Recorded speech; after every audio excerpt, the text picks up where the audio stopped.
Hello, guys. Today I would like to speak about on the friendship of God. Now, friendship is a whole nother dimension because friends, it's usually a very special relationship and they reveal secrets to each other. And we just have a different relationship with friends as with normal people, and we can have that same friendship relationship with God. And this relationship has been revealed to me through Moses.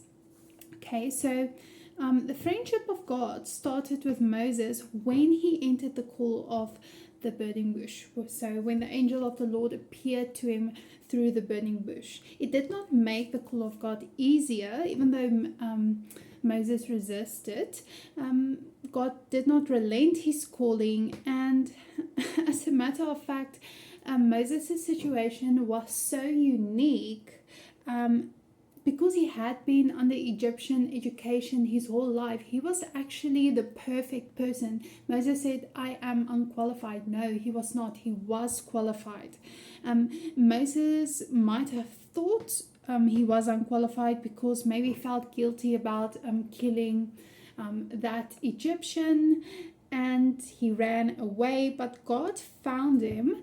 And actually the desert was also a training ground for him to lead the children of Israel, just as he had led the flock, just as he had shepherded the flock. He understood how to lead a great multitude, a great flock. So he understood what it means to lead something that needs complete masters, complete leadership. And basically, with his education and with him leading the flock, it was a perfect template for God's plan. But Moses was also exposed in the desert when he led the Egyptians to the other side of God. So he saw God, or he experienced God as a shepherd, because God provided warmth, cooling food, water, and shelter as well. So within the desert years of the Israelites, they did not want for anything. I think there's a verse that says their sandals never wore out, their clothes never wore out. They had meat and bread every day that God provided for them, like with manna and quails, right? I think it was quails. God was really a shepherd, and we see this: the Lord is my shepherd, I shall not want. I guess some people could say that when they were in the desert, the Lord is my shepherd, I shall not want, because they did not want for anything. God has a special relationship with shepherds. I mean, if you look at David, Jeremiah, Amos, the shepherds who got the good news initially. And it's as if they automatically understood something of God's heart for his people. Like, if we study the shepherd and the nature, or we have to study the shepherd and the nature to understand God's heart for his people and the people themselves. So God will send us among people, which is his sheep. Shepherds will sleep with their sheep. They will tell them stories, play music, lead them to meadows, check their health, help them with birth, and even find them a suitable mate. He talks to them, and it's a completely dependent relationship. So the shepherd is dependent on the sheep, and the sheep is dependent on the shepherd. And we see often how Jesus refers to, and God in the Old Testament as well, refers to his children as a shepherd, or as sheep, and him as a shepherd. He said he was moved with great compassion for them because they were as a flock without a shepherd. And that's what the shepherd's heart is. He's constantly moved with compassion because sheep are so dependent and docile, and without a shepherd they would really die. They're very fragile, and they need other sheep and a shepherd.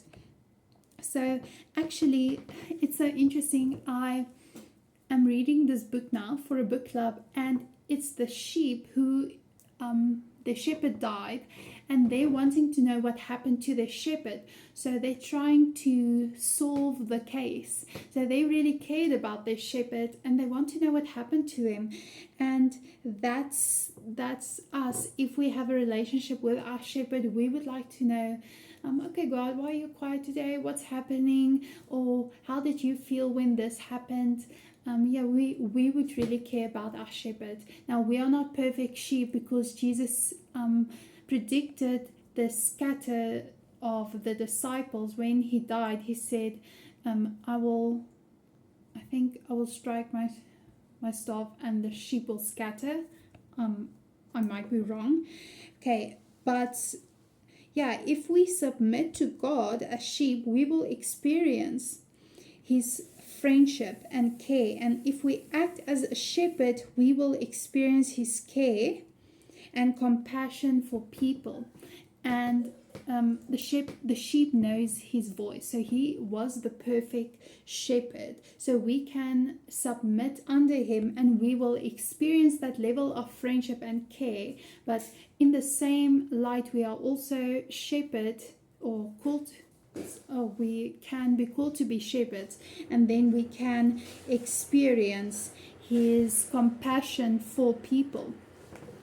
So Moses' staff, he had a shepherd's staff, and they were the very sign and tool of power and authority.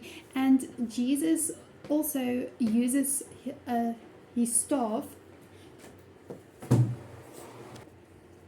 So Moses' staff, shepherd's staff, was a very sign of a tool of power and authority. And we see Jesus, his staff, is also a comfort to us. His rod and his staff comfort us, which shows comfort and discipline. So when we lead with his staff, we can lead with power and authority, but also comfort the sheep. Or when we come under him, we experience his comfort and his comfort. So when he restored Peter, he commissioned him to feed his lambs, tend his sheep, and feed his sheep. So this is to care for young Christians, that is the lambs, to care for the church, and to feed the sheep, to bring the word. And Peter walked with Jesus, who was the great shepherd, the perfect shepherd. So he knew exactly what it looked like to feed the lambs and to lead a flock, because he has been led by Jesus for 3.5 years. And indeed, when we see Peter starting his ministry, he walked in great power and miracles, but he also cared for the sheep, like he also cared for the church. A lot of people sold their land, and he divided up everything equally, and he made sure the widows were cared for and everybody was cared for. So he had a natural call or natural heart for leading people, which God enabled through his Holy Spirit.